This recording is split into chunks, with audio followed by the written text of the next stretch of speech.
ఓం స్మృతి.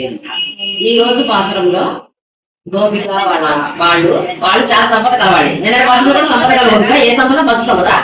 అయితే నిన్నటి గోపిక ఒక అన్న ఏంటంటే ఈ మొత్తం వాడి పాలు పితికేది, కాగబెట్టేది, వెన్న చేసేది మొత్తం కృష్ణుడి కోసం చేస్తాడు ఆయన. నిన్నటి గోపిక వాళ్ళ అన్నయ్య. ఇవాళ గోపిక అన్నయ్య ఏంటంటే అన్ని వదిలేసి కృష్ణుడు సేవ చేస్తాడు.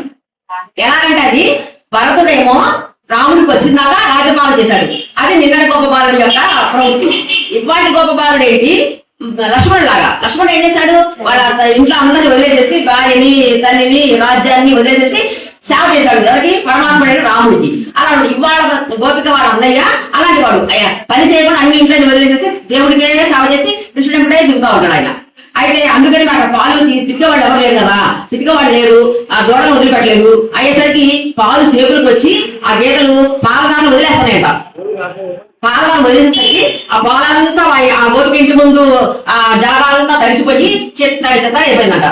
ఈ గోపికలు వచ్చేసరికి మరి ఈ గోపికలు పై నుంచేమో మంచు కురుస్తూ ఉండే, కింద నుంచేమో పాలు పడతా ఉండే. ఇంకా వాళ్ళు ఎక్కడ నుంచి ఉంటారు? అంతే చూరు పట్టుకొని ఏడున్నారట.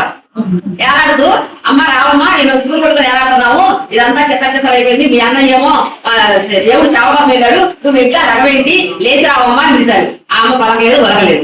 కాకపోతే అప్పుడు రావణాసురుడు సీతను ఎత్తుకెళ్తే రావణాసురుడి దగ్గరికి లంకలోకి వెళ్ళి అతన్ని దుర్మారాడు మన రాముడు.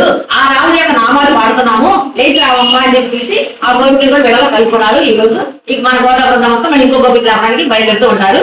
ఈ రోజు నామం ఏంటంటే రేపు కూడా శ్రీరామ అనే నామాన్ని మనం ఏ పని చేస్తున్నా కూడా మనం చేస్తున్నాం. రేపు అమ్మ మనకి నామం ఇచ్చేదాకా. జై శ్రీమన్.